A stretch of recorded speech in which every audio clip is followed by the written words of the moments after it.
o sus padres para que naciese ciego? La respuesta del Señor Jesucristo es interesante.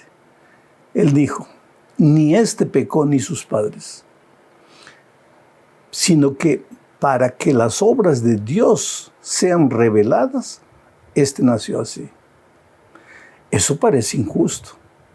Quiere decir que Dios permite que nazcan personas con problemas solo para que las obras de Dios se revelen. ¿Qué tipo de Dios egoísta sería ese? Aquí necesitamos entender que en el griego ese para qué, ni este pecó ni sus padres, pero para qué. Esa interjección para qué en griego es iná, que quiere decir ya que, o para qué. Ahora vamos a leer el texto de la manera, ni este pecó ni sus padres, pero ya que ha nacido así, las obras de Dios se van a revelar. Oh querido, desde que el pecado entró al mundo, el dolor es una ley. Sufren los grandes, los pequeños, los culpables, los inocentes, los hombres, las mujeres, los niños, los ancianos. El dolor es inevitable, pero ya que el dolor es inevitable, mientras Cristo no vuelva, porque cuando Cristo vuelva acabará el dolor, ya que mientras estamos en este mundo, ya que el dolor es inevitable, las obras de Dios serán manifestadas. Esto es maravilloso. Dios no es culpable del sufrimiento. El pecado entró por causa nuestra. Hoy peregrinamos en este mundo de dolor, pero nos resta la esperanza de que Jesús viene para colocarle un punto final al dolor en este mundo. Ahora sí vamos a la lección número 13 para el 29 de junio del año 2024. Esta es la última lección. La próxima semana entramos al estudio del Evangelio de San Marcos, un nuevo trimestre. Pero la última lección de este trimestre tiene como título El triunfo del amor. Y el propósito de este estudio es mostrar que finalmente, después de una larga lucha, de un largo conflicto, finalmente el amor de Dios vencerá. Finalmente el dolor tendrá fin. Finalmente entraremos al reino de los cielos con el Señor Jesucristo. Hablemos del primer subtítulo, Esperanza en tiempos difíciles. Mira, aquí vamos a hablar del fin del tiempo de gracia y de la angustia de Jacob. Te digo una cosa, Dios es amor. Si dependiese de Dios, todos los seres humanos se salvarían.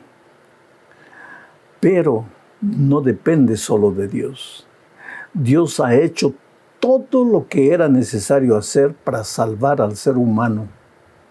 Pero como Dios creó al hombre libre, no lo puede forzar, no le puede obligar a aceptar la salvación.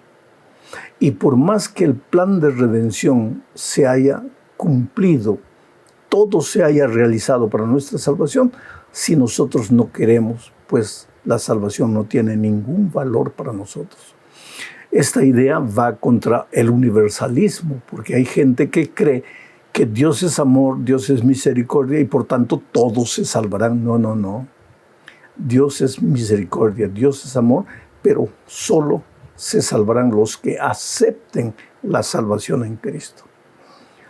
Hoy día, Dios llama, toca la puerta del corazón, insiste una y otra vez. Pero va a llegar un momento en que Jesús necesita volver y el tiempo de gracia llegará a su fin. Y eso es lo que dice Apocalipsis 22, 7, 11 y 12. Leo. He aquí vengo pronto, dice Jesús. Bienaventurado el que guarda las palabras de la profecía de este libro, que contiene la verdad, ¿no es cierto? El que es injusto, sea injusto todavía. y el que es inmundo sea inmundo todavía, y el que es justo practique la justicia todavía, y el que es santo santifíquese todavía. He aquí yo vengo pronto, y mi galardón conmigo, para recompensar a cada uno según sea su obra. Interesante este texto. El tiempo de gracia tiene fin. Va a llegar un momento antes de la venida de Cristo en que las puertas de la gracia se cerrarán. Pastor, ¿cuándo va a suceder eso? No, ni tú, ni yo, ni nadie puede saber, solo Dios. Pero se va a cerrar. Hasta ese momento, el que podía ser salvo, sería salvo. El que aceptaba, sería salvo. Por más pecador que hubiera sido en la vida, si se arrepentía, si confesaba, si aceptaba la gracia de Cristo, estaba salvo. Pero cuando el tiempo de gracia se cierre, ahí el que es justo, seguirá siendo justo. Y el que estaba perdido, pues estará perdido. Ya no hay más posibilidad de salvación. Pero no necesitas asustarte, porque Daniel capítulo 12, 1 y 2 dice lo siguiente: en aquel tiempo se levantará Miguel, el gran príncipe que está de parte de los hijos de tu pueblo. No voy a explicar por qué Miguel es el gran príncipe, pero si aquí el texto dice que el gran príncipe que está de parte de los hijos de tu pueblo, se refiere al príncipe, al hijo del rey de los reyes, al Señor Jesucristo.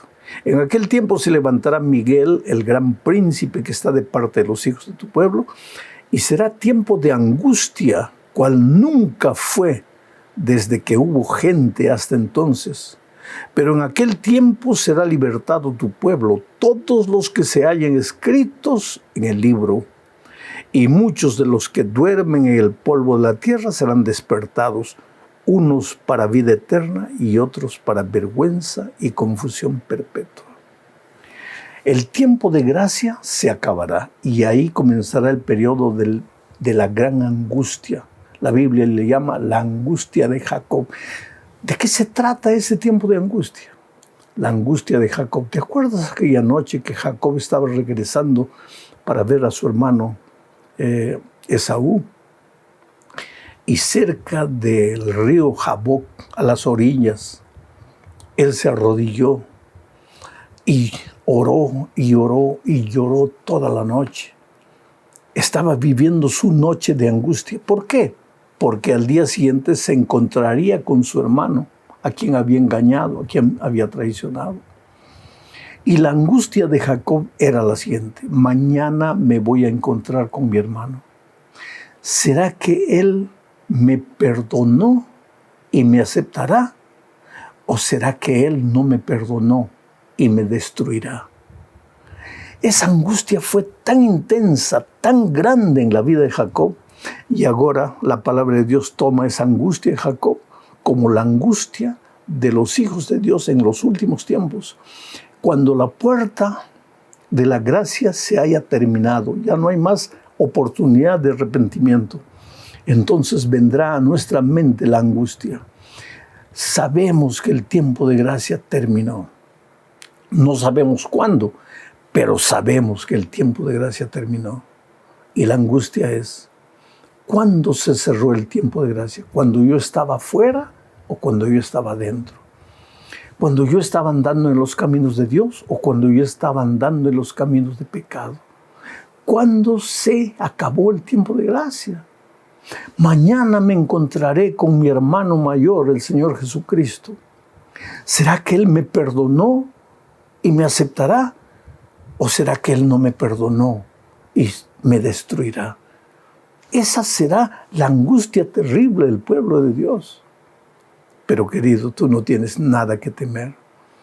Hoy entrégale la vida al Señor Jesucristo. Hoy acepta al Señor Jesucristo. Si tienes que ser bautizado hoy, bautízate en el nombre del Padre, del Hijo y del Espíritu Santo. Hoy es el día de buena nueva. Hoy es el día de salvación. Vamos a la segunda parte del estudio bajo el subtítulo de Esperanza en el pronto regreso de Jesús. Mira, querido, el hecho de que hoy todo parezca tranquilo, relativamente, ¿no? Porque oímos guerras y rumores de guerras allá lejos en el Medio Oriente, aquí cerca en Venezuela, en fin. Pero el hecho de que aparentemente todo está tranquilo no quiere decir que Jesús se olvidó de nosotros y que Jesús no volverá. El hecho de que la violencia, la miseria, la traición proliferan no quiere decir que Jesús no volverá. El hecho de que muchos vivan como si Dios no existiera, dando rienda suelta a sus instintos, a sus impulsos carnales, no quiere decir que Jesús no volverá.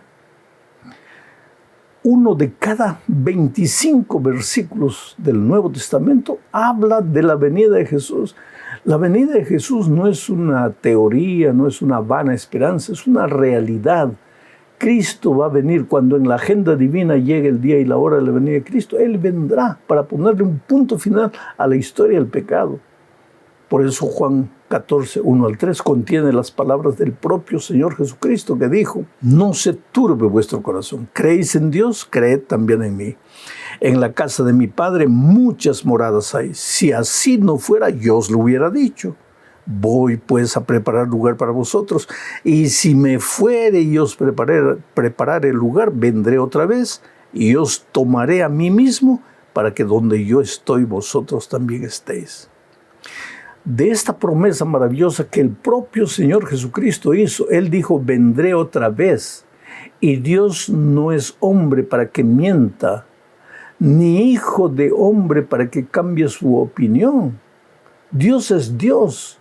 El Señor Jesucristo es Dios, uno con el Padre y con el Espíritu.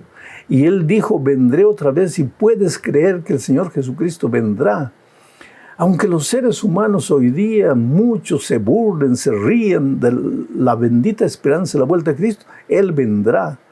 Y a sus hijos, a los que creen en su palabra, Él les dice: no se turbe vuestro corazón. En otras palabras, no os entristezcáis, no os desesperéis, aunque veáis el pecado multiplicándose, aunque veáis que el mundo parece que se va a desaparecer solo, no temáis, porque yo volveré.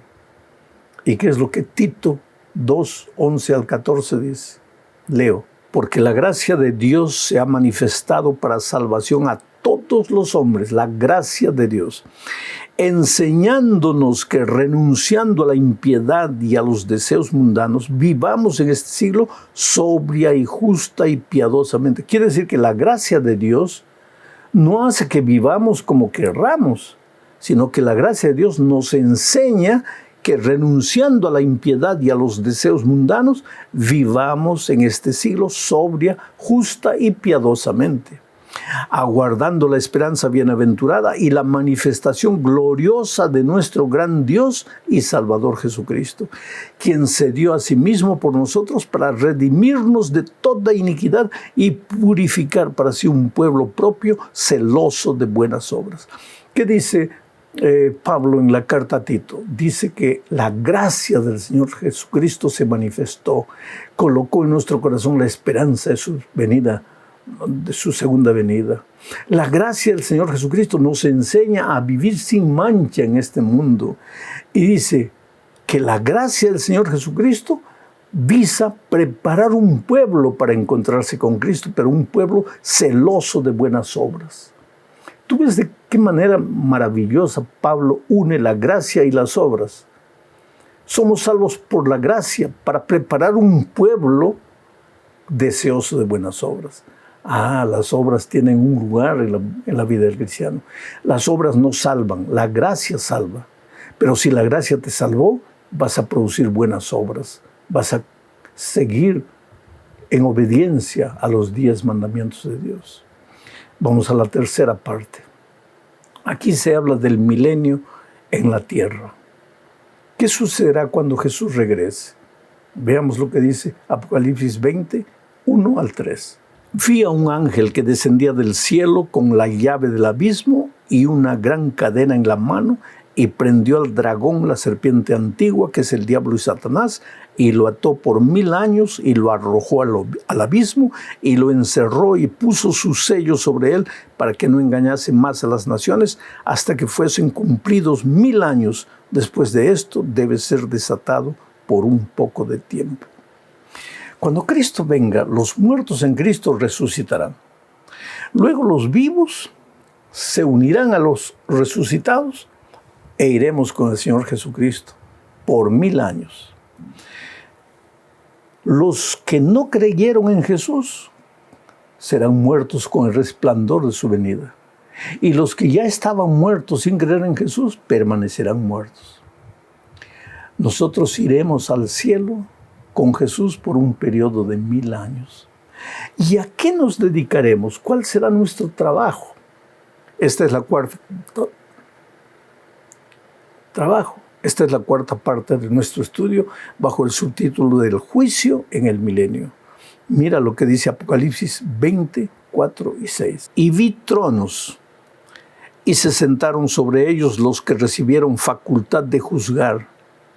Y vi las almas de los decapitados por causa del testimonio de Jesús y por la palabra de Dios, los que no habían adorado a la bestia ni a su imagen, y que no recibieron la marca en sus frentes ni en sus manos, y vivieron y reinaron con Cristo 1000 años. Bienaventurado y santo el que tiene parte en la primera resurrección. La segunda muerte no tiene potestad sobre ellos, sino que serán sacerdotes de Dios y de Cristo, y reinarán con Él 1000 años. ¿Qué es lo que entendemos aquí? Voy a hacer un resumen nuevamente. Cuando Cristo venga, los muertos en Cristo resucitarán. Los vivos que fueron fieles al Señor Jesucristo y a su palabra se unirán con los resucitados e irán durante 1000 años al cielo. Los muertos que no creyeron en Cristo permanecerán muertos. Y los vivos que no creyeron en Cristo morirán con el resplendor de su venida. El diablo prácticamente estará preso por las circunstancias. No tendrá a quién engañar, no tendrá a quién seducir. Estará preso no con cadenas, sino preso por las circunstancias. La tierra desolada, vacía. ¿Y qué harán los redimidos en el cielo? El texto bíblico que acabo de leer dice que se abrirán los libros y ellos revisarán. ¿Por qué? Porque algunas personas que tú piensas que se salvarán no estarán allá. Y algunas que tú pensabas que se perderían estarán allá. Y entonces, para aclarar cualquier duda, tú tendrás la oportunidad de revisar los libros. A eso se llama el juicio del milenio. No es un juicio que determina nada, es un juicio que comprueba por qué las cosas fueron como fueron. 1000 años. Al terminar los 1000 años, pues Dios decide traer la santa ciudad a la tierra, porque nuestro verdadero hogar será en esta tierra. En el cielo estaremos solamente 1000 años.